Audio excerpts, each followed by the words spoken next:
Kali mah. Iya Udah. Mindset jakselnya udah keluar. Kayak nggak dibalas. Iya, yang ngerasain itu gitu. Kamu di friendzoning apa kamu yang nge-friendzone? Mungkin kita itu adalah pasangan yang sempurna, tapi keadaan kita aja yang nggak sempurna gitu. Ya. Welcome to Ngopi Genre, ngobrol pintar generasi berencana. Yuk, ngopi bareng.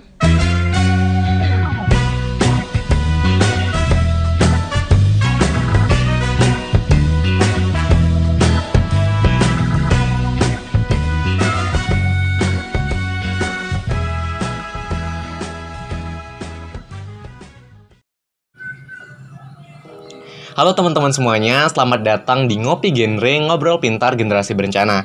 Jadi podcast kali ini adalah episode kelima dari Ngopi Genre. Dan tentunya karena udah episode 5 pasti udah berjalan cukup panjang dan benar-benar luar biasa rasanya karena udah bisa sampai sejauh ini. Nah tapi sebelum lanjut, buat teman-teman jangan lupa subscribe, like, dan komen channel ini supaya bisa tetap ngobrol pintar untuk selanjutnya. Nah untuk episode 5 kali ini kita akan kedatangan sobat ngopi yang benar-benar luar biasa dan juga kayaknya memang relate banget sama topik kita kali ini. Jadi kita hadirkan sobat ngopi kita kali ini. Nah jadi sobat ngopi kita kali ini, temen aku ini jadi udah pernah jadi sobat ngopi juga di episode pertama dari Ngobrol Pintar. Dan tentunya udah ngerti dan udah berpengalaman banget. Tapi bedanya dulu kan kita cuma berupa audio aja di Spotify, tapi sekarang udah level up nih, udah glow up. Jadi kita udah ada di YouTube dan nontonnya pasti lebih asik gitu. Nah jadi sebelum lanjut, boleh dong memperkenalkan diri dulu kakak. Oke, halo teman-teman sobat ngopi semua di rumah dimanapun kalian berada. Kenalin, aku Nikomang Alia Reka Cahyani lagi. Bisa dipanggil Alia Reka. Aku Duta Genre Provinsi Bali Favorit Putri tahun 2021. Oke. Nah BTW karena kakak Alia, karena Alia udah pernah jadi sobat ngopi, gimana nih perasaannya bisa datang lagi ke sobat ngopi dan udah bisa berupa video dari awalnya yang audio aja di Spotify, gimana rasanya? Iya, sebenarnya seneng banget ya, walaupun jarak dari negara ke rumah Marcel itu jauh. Negara Lembang itu jauh ya, dan ini pertama kali aku bawa sepeda sendiri loh sini. Nah gitu. Dan seneng banget sih, karena kan ini aku udah kelas 12 kan. Terus sekarang ini udah lulus nih gitu. Terus kan biar ada kegiatan gitu kan. Jadi ya produktif gitu. Dan aku seneng banget sekarang udah ada versi videonya. Kan karena sebelumnya itu kita virtual ya. Iya, virtual. Cuman audionya doang, dan itu suaranya gini, agak macet-macet gitu. Kan kalau gini kan ngobrolnya benar-benar ngobrol gitu. Keren banget. Ya. Nah, tadi sempat bilang tentang udah lulus. Udah belum lulus tapi mau lulus. Nah, gimana rasanya? Udah lulus enggak sih kemarin tanggal 5? Iya, udah lulus. Nah, gimana rasanya udah lulus dari SMA dan mau lanjut ke perkuliahan ke jenjang yang lebih tinggi ini? Sebenarnya gini ya. Aku tuh sedih banget meninggalkan sekolahku Senandan tercinta gitu. Kamu sekolah di Senandan? Iya, sekolah di Senandan. Adik kelas ya? Jadi kan kamu adik kelas aku. Iya, jadi sedih, cuman seneng banget karena 3 tahun menjalani pendidikan di SMA gitu, akhirnya bisa menuju ke jenjang pendidikan yang lebih tinggi gitu.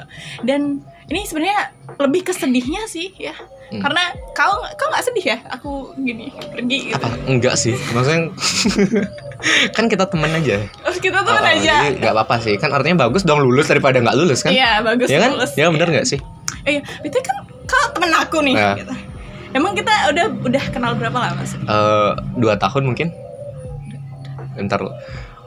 Kurang mungkin nggak sih? Kan aku baru sekolah bulan Juni dan sekarang udah tahun yang keduanya kurang.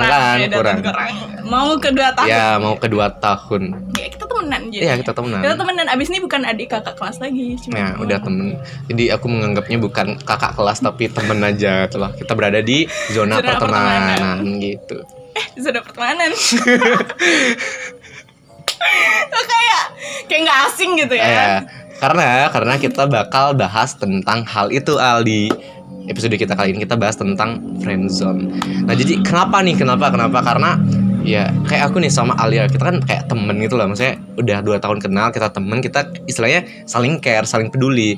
Tapi ya kita temen aja itu loh. Kan wajar aja gak sih kalau misalnya temen kayak saling care, saling peduli, terus bisa curhat juga, itu kan wajar banget. Tapi di sini, di luar itu ada kayak definisi friendzone yang lain gak sih? Iya. Zaman sekarang, karena dulu kan friendzone itu beda ya. Gimana tuh kalau yang dulu tuh Mas? Kalau menurut aku ya, ini disclaimer dulu ya. Ya. Ini bukan karena aku didatangkan ke sini aku pakarnya friendzone banget gitu. Enggak. Jadi ini benar-benar kita ngobrolnya santai aja Iya. gitu, dan ini perspektif aku tentang friendzone itu kayak gimana gitu kan. Menurut aku ya, kita lihat dari definisinya gitu. Friendzone itu kan dari bahasa Inggris ya, Iya. dimana friend itu adalah teman, zone itu adalah Zona. gitu. Jadi friendzone ya zona pertemanan gitu. Aku rasa itu wajar-wajar aja sih. Itu bisa terjadi di lingkup pertemanan apapun gitu, nggak cuman putra sama putri atau Iya. cowok cewek. Nggak cuma 2 orang juga. Iya, nggak cuma 2 orang juga, bisa 3 orang atau lebih gitu. Namanya juga Zona zona teman. pertemanan gitu kan. Temen Kalau zaman ya, sekarang temen. istilahnya circle gitu lah. Circle Zaman ya. sekarang circle. Circle pertemanan gitu. Itu definisi kalau kita ambil kasarnya gitu. Iya. Tapi kalau misalnya kita lihat sekarang tuh makin kesini gitu ya. Mindset Mindset jakselnya jaksel. udah keluar. Iya, friendzone itu udah jadi sebuah situasi ya, Iya. dibilang situasi di mana di sini dibilang situasi yang merugikan salah satu pihak atau kedua pihak. Iya, karena nggak saling tahu misalnya. Iya, nggak saling tahu. Gimana sih? Ya, pokoknya gitu. Ya jadi gitu. Nah, dan aku juga kan karena benar-benar tertarik ya sama friendzone, karena aku juga gimana ya, udah dibilang pernah ngalamin juga enggak, tapi kayaknya ini bisa dibilang friendzone atau gimana aku juga nggak tahu. Jadi aku saking tertariknya juga aku baca beberapa jurnal, dan ada salah satu jurnal yang menarik yang mendefinisikan tentang friendzone ini. Jadi menurut Chakraborty dalam jurnalnya itu tahun 2015 kalau nggak salah, jadi friendzone itu diartikan sebagai dimana suatu kondisi satu orang itu memiliki ketertarikan seksual ataupun perasaan yang romantis terhadap seseorang, tapi orang itu kayak nggak ngegubris sama sekali. Maksudnya orang yang disukainya itu kayak nggak ada feedbacknya gitu sama dia. Feedback, Ya, oke. feedbacknya sama dia. Jadi kayak cinta sepihak gitu. Oh, Kasarnya iya. cinta sepihak. Jadi kayak misalnya contoh kita nih. Terus aku suka nih sama Alia, tapi suka gitu, tapi dia kayak Nggak tahu gitu, tahu, kayak nggak suka mungkin juga. Menurut aku ya. Ya mungkin menurut dari aku pandangannya dia dari kayak anggap pandangan- teman aja nggak sih gitu. Iya, dan kalau menurut aku kayak gini Sel, friendzone ini adalah satu situasi yang dinamai oleh seseorang yang ngerasain Cintanya nggak Iya, dibalas. iya, yang ngerasain itu gitu. Iya. Jadinya dia kayak mendefinisikan sendiri kayak, oh aku di friendzone nih, aku di friendzonein dia nih gitu. Sehingga muncul ntar pertanyaan, kamu di friendzonein apa kamu yang nge-friendzone? Tapi sebenarnya itu langsung gini nggak sih, dari pandangan masing-masing. Maksudnya Iya. kayak kita nih berdua, mungkin kita benar-benar saling suka nih, tapi nggak ada yang ngungkapin. Iya. Terus dari sisi akunya, aku suka nih udah kayak buat biar ngekode-ngodein biar kau ini peka tapi nggak bakal peka. Terus dari sisi kita pasti, aduh anjir aku ada di zona friendzone nih, di friendzone nih, di friendzonein. Tapi mungkin dari sisinya dia juga dia suka, terus dia juga ngasih kode-kode yang sama, dan tapi Ya, akunya juga nggak nggak connect. tahu, ya, Jadi dia juga berpikir kaunya di friendzone. friendzonein. Jadi kita kayak di friendzonein apa nge-friendzonein nih? Tapi ini gini sih, maksudnya kayak itu tergantung Iya, keputusan mereka sih. bener. Mereka misalnya kayak kita nih temenan gitu. Kita temenan bisa, cuman kita nggak memilih untuk suka. Iya. Itu bisa jadi. Karena di situ kalau misalnya kita memilih untuk suka, friendzone itu bisa datang gitu kan. Ya gitu. Nah, dan juga ngomong-ngomong tentang yang nge-friendzonein kemarin. Jadi kemarin ini aku sempat juga buat polling di Instagram. Jadi aku nanyain, kan sekarang udah update ya, jadi bisa polling di Instagram. Jadi aku nanyain siapa nih yang udah pernah ngerasain friendzone dari sisi mereka nih ya, dari sisi mereka. Jadi itu 75% dari teman-teman sekitarku, teman-teman Instagramku tercinta. Jadi 75% itu pernah mengalami yang namanya friendzone gitu. 75% ya, artinya kayak 3 dari 4 gitu. Ya dari 4 Ya, 3 banding 4 ya, 3 banding 4 orang nih yang cuman satu Ya. orang itu yang nggak kena friendzone. mungkin nggak ngerasain Nggak Sel, ngerasa, bisa nggak jadi. ngerasain friendzone. Nah, jadi cukup banyak yang merasa friendzone, dan mungkin bisa jadi juga yang polling 75% itu terjadi seperti kondisi yang kita bilang tadi. Iya. Jadi dua orang yang mengalami friendzone ini mereka polling yang sama kalau mereka tuh ngerasain Iya, friendzone. siapa tahu gitu ya. Bisa jadi. Di sepasangnya nih mereka friendzone tapi pollingnya sama di Ya kan situ. friendzone artinya satu teman, jadi mungkin aku kenal dia, mungkin temennya juga, pasti jadinya satu lingkup gitu. Iya. Pasti ada. Ada lah, kalau ada komen di bawah. Iya. Nah, tapi kita kan udah tahu nih friendzone-nya kayak gimana. Kita juga udah tahu orang-orang sekitar tuh banyak banget yang ngerasain friendzone. Kau pernah nggak? Pernah. Pernah. Fix pernah. Dan kalau aku kan udah bilang tadi di awal kalau aku nggak tahu sih ini friendzone apa gimana namanya. Tapi mungkin masuk friendzone mungkin ya. Oke, jangan ngomongin aku dulu Ya ya. gitu. Nah, sebelum lanjut bahas-bahas tentang cerita pribadi nih, kita ketahui dulu deh penyebab dari friendzone itu sendiri. Kalau menurut aku ya, kembali dari yang apa kita katakan sebelumnya Iya. gitu, penyebab dari friendzone ini sendiri adalah mereka yang malu untuk bilang mengungkapkan ke teman mereka yang mereka anggap di zona friendzone gitu. Dan juga ada satu hal lagi nih yang mereka takut kehilangan atau relationship atau hubungannya itu mereka retak gitu. gitu. Kan biasanya kalau misalnya temenan nih, misalnya aku sama Marcel gitu lagi.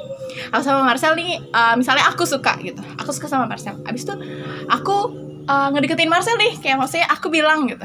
Sedangkan Marcel gak suka sama aku gitu. Artinya nggak nyaman dong. Gak nyaman gitu, jadi kayak canggung banget, awkward banget dari gitu. sisi akunya, aku pengen temen aja di ngapain kayak gini-gini, aku nggak nyaman, nggak suka gitu. Iya, dan di lain sisi aku juga kayak aku kan suka, nggak bisa dong temenan doang gitu. At least pasti adalah interaksi yang aku kasih itu lain, berbeda dari teman-teman yang lainnya. Nah, itu biasanya yang bikin orang itu memilih untuk ada di zona friendzone. Jadi mereka nggak mau mengungkapkan apa yang mereka rasakan gitu. Mereka tetap pengen jadi teman aja supaya kita tetap deket gitu. Ya, jadi gitu. Dan mungkin kalau dari nambahin aja sih aku, jadi mungkin bisa jadi karena ya bener, karena ada satu pihak dari pertemanan itu yang suka dan ingin apa istilahnya dapat status lebih gitu loh dari sekedar teman, mungkin pacaran ya, atau suami istri. Tuh nggak tahu ya. Nah, jadi gitu, maksudnya dari satu pihaknya kayak ingin banget nih, kayak kalau kasarnya bilang memaksa, iya nggak sih, maksudnya nggak memaksa juga, nggak memaksa, ingin gitu, pokoknya keinginan yang kuat buat merubah statusnya, tapi dari sepihaknya tuh nggak pengen, kita temen aja gitu loh, jangan lebih-lebih gitu. Takutnya kalau lebihnya nggak bagus gitu, karena nggak semua yang kalau pacaran itu dari yang temen itu bisa bagus. Iya, pernah ngalamin ya? Ya bentar cerita. Ngalamin nih pasti. Iya bener banget. Dan biasanya friendzone ini nggak dibilang langsung, kayak misalnya aku suka Marcel, tapi aku bilang kita friendzonean ya gitu. Nggak bilang kayak gitu. Biasanya kita kok kita sih biasanya yang ngerasain friendzone itu ngomongnya sama orang lain ya. Lagi ada di friendzone nih gitu. So, jadi cintaku disepihakin nih gitu. Mungkin nggak.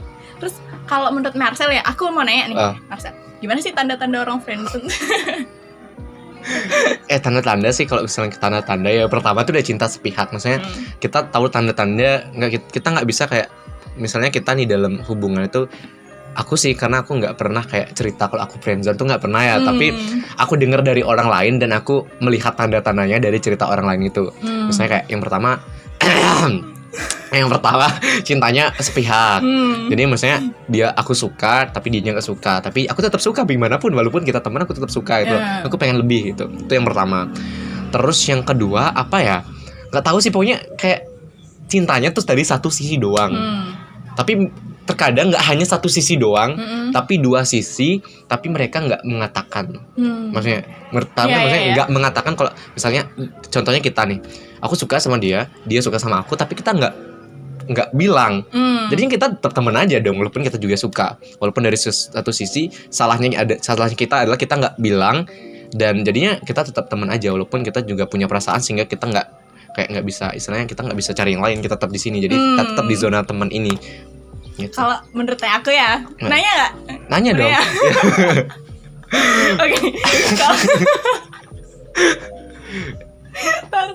Oke. Kalau menurutnya aku ya, tanda-tanda itu bisa dilihat dari perilakunya mereka. Kayak misalnya nih, aku sama Marcel gitu, kita sering telepon-teleponan gitu. Telepon sampai malam, sleep Ini callan. tanda orang lain atau sendiri? Boleh dari sendiri, boleh orang lain boleh. Kalau aku lihat ya, maksudnya kalau aku lihat Dan orang merasakan? lain enggak tahu. enggak. Yang biasanya aku lihat gitu kayak ini backsoundnya ntar Budi Doremi yang Boleh. Enggak. Nanti lihat aja guys gimana Nanti jadinya. lihat aja gimana jadinya. Oke, itu udah malam telepon-teleponan gitu hingga pagi datang tetap tak jadian. Itu nggak jadian maksudnya kayak udah tahu saling suka tuh gimana sih? Maksudnya aku nggak tahu ya, mungkin ada yang kayak istilahnya mereka tuh udah tahu kalau saling suka tapi tetap berada di zona teman, ada nggak sih? Iya, ada sih. Ada. Kalau menurut aku ada sih. Kayak maksudnya mereka ada di situasi yang mereka nggak bisa untuk ngelanjutin ke pacaran. Iya, gitu. mungkin. Mereka jadinya milih untuk temenan, tapi rasa pacar. TTM-an gitu Iya, kan. iya. Teman tapi mesra gitu. Banyak banget ya friendzone ini. Banyak banget udah istilahnya tuh sekarang udah makin Berkembang dan lahir baru lagi gitu. Nah, kan udah nih penyebabnya, tanda-tanda juga udah. Jadi kita langsung aja kayaknya kita cerita pribadi itulah sambil kita membuktikan kenyataan. Ya maksudnya nggak cerita pribadi juga sih, maksudnya kalau ada juga cerita dari temennya yang mungkin juga curhat, karena di sini kan kita juga sebagai konselor sebaya nih. Iya. Ya itu juga nerima curhat dan kita juga bisa bersiring dengan kalian. Sharing. Buat kita tahu lah istilahnya apa solusi kita buat kalau misalnya kita di friendzone itu. Mungkin dari kakak Alia ada cerita dulu nih. Ya di Marcel. Gini di Marcel. Jadi kalau misalnya ngomongin friendzone ya, ini bukan berdasarkan polling Instagramnya Marcel ya, karena aku juga nggak ada polling Instagram gitu. Cuman di sekitarnya aku gitu ada nih yang friendzonean gitu. Cuman dia kayak gini loh. Dia pengen seseorang itu tetap deket sama dia, cuman dia nggak mau pacaran gitu. Dan di lain sisi ini cewek ya, di si cowoknya ini mereka sekelas gitu. Mereka sekelas, cuman yang si cowoknya ini udah kayak ayo dong begini pacaran gitu. Kan soalnya kalau misalnya temenan gini kan gak enak gitu. Soalnya yang ceweknya digalau-galau terus gitu. Padahal temen aja. Dan yang ceweknya ini gak mau pacaran gitu. Kayak menurut aku itu susah sih ya. Kalau kau pengen temenan ya udah temenan gitu. Jangan ambil istilah yang pada akhirnya itu merugikan energi kamu gitu kan. Karena di era sekarang gitu ya. Friendzone ini udah dianggap sebagai situasi yang negatif gitu. Nggak ada yang mau di friendzonein gitu kan. Karena yang nggak suka gitu.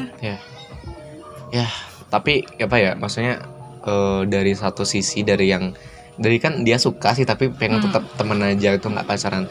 Mungkin dari gini ya, mungkin bukan perspektifku tapi aku membuat perspektif dari cloning Marcel. Nah, jadi bisa jadi kayak di si cewek tuh mikir, maksudnya di sini kita pas jadi temen kita bisa saling sayang itu loh. Takutnya ketika kita beranjak nih ke misalnya pacaran, terus akhirnya karena kan kita nggak tahu ya jodohnya siapa ya. Bisa jadi bukan dia jodohnya walaupun kita suka, tapi bisa aja nanti kita putus dan akhirnya dari misalnya mungkin di sini nih teman nih, terus pacar nih, putus terus di bawah teman jadinya. Nah, ini kita udah nggak jadi teman lagi, karena terkadang cara terbaik kita untuk bisa tetap mencintai seorang ya sebatas teman aja gitu. Biar bisa tetap mencintai ya teman aja itu. Karena itu kayak definisi yang aku bilang tadi, dari teman oke, naik jadi pacar, tapi setelah putus di bawahnya teman, musuh. Musuh gitu. Karena aku juga lihat kadang-kadang kayak gitu sih. Lihat ya, maksudnya rasain sendiri. Enggak. Nggak tahu sih. Tapi ya kalau menurut aku ya, kalau misalnya nih friendzone itu ada dua kemungkinan tahu sebenarnya. Gimana? Entah itu mungkin salah satunya nggak suka. Kan kita bilangnya yang salah satunya nggak suka nih dari tadi. Gimana kalau dua-duanya suka? Mungkin langsung jawab dengan cerita. Nah, kok saya ya? Ya, gini. Ya, gimana? Jadi ini cerita pribadi ya, teman-teman. Nah, jadi gini. Udah tahu ya? Udah ya. Udah pernah cerita nggak sih? Oh, udah pernah Nah, ya. jadi gini. Jadi aku dulu nggak usah bilang ya. Jadi aku punya circle pertemanan sesuai definisi kasar dari friendzone ini. Aku punya nih circle pertemanan. Jadi campur gitu, ada cewek, ada cowok. Jadi banyak ya. Yang nggak lebih dari 10 sih, tapi lingkungan sekitarku. Jadi waktu SMP dan kayak kita tuh udah saling tahu seluk-beluk satu sama lain. Terus kita juga udah tahu keluarganya gimana, kita juga udah tahu sifatnya gimana, kita juga udah saling nyaman satu sama lain antara Bestie, antara cewek ataupun cowok. Kita juga sama saling terbuka, saling curhat dan tahu segala-galanya. Nah, tapi di sini ada satu cewek yang kayak sebagai cowok aku tahu dong, maksudnya kayak kita ngerasa dong kalau orang tuh ada yang suka sama kita. Maksudnya mungkin ada yang enggak, tapi aku cukup peka untuk tahu hal itu. Nah, mungkin dari sisi ceweknya ini merasa friendzone sama aku yang kayak nge-friendzonein, mungkin aku nggak tahu ya, maksudnya kan aku soalnya kita menganggapnya di sini temen, tapi dia di perasaanku dia itu kayak ada rasa yang lebih sama aku di pertemanan itu. Nah, dan aku tahu itu cukup lama gitu loh, maksudnya kita udah satu organisasi dan otomatis tetap bersama-sama dan aku tetap tahu itu. Nah, setelah itu aku kayak mikir nih kan aku nih sekarang ini dalam zona teman ya sama dia, satu circle. Terus aku mikir kalau misalnya aku berada di circle pertemanan ini aja udah bisa fit. Bentar ya. Gak apa-apa, biar kalian plong dengerin. Ini bagian penting. Tapi harus disensor. Nah, jadi di dalam hatiku tuh di dalam pikiranku aku mikir, misalnya aku sekarang berada di zona teman ini aja aku udah bisa nyaman. Aku udah bisa suka sama dia, maksudnya suka sama temen. Aku udah bisa nyaman, dia udah tahu aku gimana, aku udah tahu dia gimana. Kenapa nggak coba untuk pacaran, level up gitu loh statusnya ke pacaran? Siapa tahu bakal lebih care, lebih peduli, terus bisa saling support lebih lagi daripada sebelumnya. Dan akhirnya aku membuka hati untuk dia. Jadinya dari yang satunya aja suka, cinta sepihak, jadi sekarang udah saling berpihak. Enggak sih, udah saling suka gitu loh, udah saling suka, jadinya akhirnya pacaran. Tapi ketika pacaran itu vibes-nya beda banget ketika aku temenan sama dia. Bukan malah bisa saling lebih support, bukan bisa saling mengerti satu sama lain, malah jadinya canggung sama dia. Canggung. Jadi kayak akhirnya kita nggak bertahan lama dan akhirnya aku langsung speak up sama dia bahwa kayaknya kita nggak bisa dia ngelanjutin pacaran ini. Maksudnya kita kok pacaran nggak senyaman dan seseru kita lagi berada di sebagai teman, sebagai sahabat. Jadi lebih baik kita akhiri hubungan pacaran ini karena kita kembali ke pertemanan itu aja.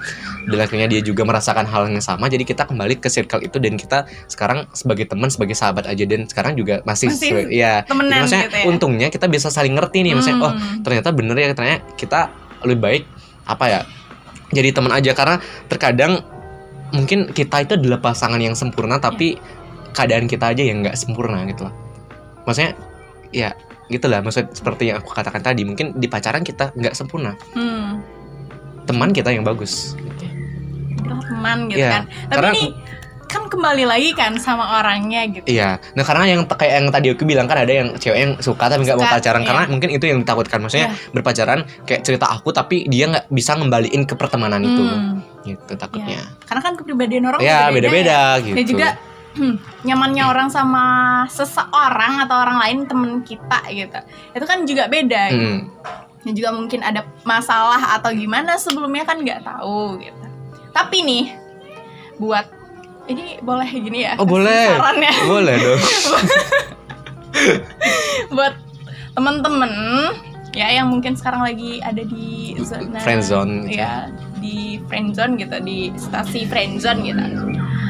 Kalian pintar-pintar lah ya melihat gitu, membaca situasi itu, apakah itu beneran friendzone atau kalian yang nggak berani ngungkapin gitu. Siapa tahu nanti saling suka gitu. Lihat aja lah tandanya itu seperti apa. Karena gini nggak sih, zaman sekarang juga nggak karena dulu kan zaman dulu tuh kayak cewek-cewek dianggap nggak boleh itu mengungkapkan perasaannya duluan. Tapi kalau sekarang fine aja nggak sih? Karena perasaan itu nggak boleh dipendem-pendem, lebih baik dikeluarkan. Karena kayak itu ya biar lebih plong, itu lebih tahu gitu loh. Karena kalau misalnya memang friendzone ya biar kita bisa move gitu loh sama yang lain. Iya, benar banget. Gitu. Dan buat itu kembali lagi sama itu. If you apa tadi? Ntar aku lupa. Nah gini, Karena ada beberapa orang tuh kayak mikir bahwa kalau misalnya udah gimana ya, udah ngungkapin perasaan atau punya perasaan lebih sama orangnya tuh, kayak berpikir bahwa sampai detik ini kamu tuh yang menjadi alasan aku nggak mencari orang lain lagi. Iya. Kok iya sih? Ya, Iya gitu. bener banget kayak gitu. Jadi kayak aduh pokoknya aku mau sama kamu, aku nggak mau yang nyari yang lain gitu. Ya, tapi kok kamu nggak bilang-bilang sih gitu kan, biasanya kayak gitu. Nah, buat yang di luar sana gitu, just take a step gitu before your place is taken by someone else. Ya itu buat teman-teman yang sedang merasa gitu, kayaknya dia suka balik deh sama aku, gas-gasin aja, nggak apa-apa. Iya. Tapi ketika emang kayak apa ya istilahnya, kamu suka, ini cinta berpihak, lebih baik kalau menurutku, oke, maksudnya teman aja tapi ubah perasaannya. Iya, ubah perasaan. Karena oke, kita menjadikan orang itu sebagai prioritas, tapi janganlah melanjutkan apabila orang itu yang kita suka itu tidak memprioritaskan kita. No, jangan. Ntar sakit hati. Iya. Buang-buang energi ya sih. Apalagi nggak hanya nggak memprioritaskan, tapi hanya dijadikan sebagai cadangan. Iya. Jangan biarkan dirimu sendiri menjadi opsi ya, teman-teman nih, para wanita nih, cewek-cewek gitu. Jangan biarkan dirimu sebagai opsi gitu. Karena sekarang kan banyak ya reptil-reptil gitu yang sudah mulai berguru gitu dengan pawangnya gitu. Jadi hati-hati gitu kan. Gitu aja. Udah nih. Ada pesan lagi nggak? Apa ya pesannya ya? Oh ya, gini. Nggak semua hal yang kalian rasa, mungkin hubungan pertemanan kalian cowok sama cewek itu adalah friendzone gitu. Iya. Cobalah untuk menganalisa lebih dalam kalian itu ada di situasi yang apa gitu. Jangan paksakan diri kalian untuk menderita. Jangan paksakan diri kalian untuk mencari peluang bahwa kalian lagi friendzone nih gitu, biar ngikutin tren gitu. Mau nyari gini mencari situasi biar friendzone gitu, biar ngikutin tren, biar ikut galau gitu. Kan sekarang banyak lagu galau gitu tentang friendzone gitu. Jangan guys, karena sebuah hubungan, sebuah relasi gitu, itu harus di manage dengan baik. Manage your relationship, what kind of it, friend, boyfriend, girlfriend. Because if you don't manage it well, it will just be end. Yeah. Nah terus lagi dikit aja deh. Kan kalau friendzone nih, misalnya kita ngomongin dalam friendzone-nya ini ya. Sebenarnya aku baca di salah satu buku. Jadi cinta itu sebenarnya nggak butuh yang namanya pengorbanan. Kenapa? Karena ketika kita merasa berkorban di dalam suatu hubungan, otomatis kita dari salah satu pihak udah nggak cinta lagi. Paham kan maksudnya? Maksudnya seharusnya kan kita kalau misalnya udah ada di pacaran nih, kan kita nggak perlu lagi dong berkorban karena kita saling melengkapi. Karena kalau misalnya kita udah berpikir kalau kita berkorban, otomatis ada suatu ketidakikhlasan melakukan jalan. Artinya salah satu pihak udah nggak cinta gitu. Jadi sama kayak di friendzone, cinta sepihak istilahnya. Jadi kamu tetap berkorban, tetap berjuang buat dia, padahal dianya nggak memiliki rasa yang sama kamu. Jadi tetap teman aja, tapi kamu perpindahkan perasaan kamu sama orang yang lain. Biar nggak tetap sakit hati. Karena zaman sekarang banyak banget lagu friendzone dan banyak banget teman-teman kita yang galau. Iya, kalau kalian mau playlist lagu galau ya di bawah nih ada. Ya di bawah ya, lihat. Nanti akan dikasih di bawah. Oke, jadi semoga teman-teman bisa mendapat pesan positif dan value yang bagus dari perbincangan kita. Jadi mungkin yang buat teman-teman yang masih berada di zona friendzone itu mungkin bisa jalankan solusi dari kita, tapi kalau enggak juga enggak apa-apa karena kita di sini dari perspektif ngasih tahu. Kita tapi itu di sini ngobrol aja kan. Dan kalau yang memang menurut teman-teman baik dan mungkin bisa dicoba, yang enggak apa-apa, enggak masalah. Tapi kita di sini intinya kita hanya ngobrol aja, dan kalau misalnya ada pesan yang positif yang benar-benar bisa teman tangkap, itu artinya kita bermanfaat dong. Ada manfaatnya artinya kalian nonton podcast ini. Jadi sampai jumpa di episode yang ke-6, episode selanjutnya. Jadi terima kasih buat Alia Reka, Sobat Sering-sering Ngopi. Ya, pasti. Dan terima kasih tim Ngopi. Tim Ngopi yang ada di belakang layar. Terima kasih banyak. Semoga Ngopi Genre tetap bisa lanjut sampai selanjutnya. Dan aku juga mengucapin sama sponsor kita. Jadi ada kopi bubuk Van Kaler yang selalu menemani kita. Dan sebenarnya kalau aku biasanya emang tetap ngopi aja sih pagi atau sore. Tapi karena Alia nggak bisa Nggak ngopi, bisa jadi ngopi, kita ya. nggak ngopi gitu. Tapi it's okay. Jadi mungkin teman-teman mungkin bisa coba yang buat suka ngopi. Order di bawah. Dan sampai jumpa. Sampai jumpa. Gini gak sih? Ya.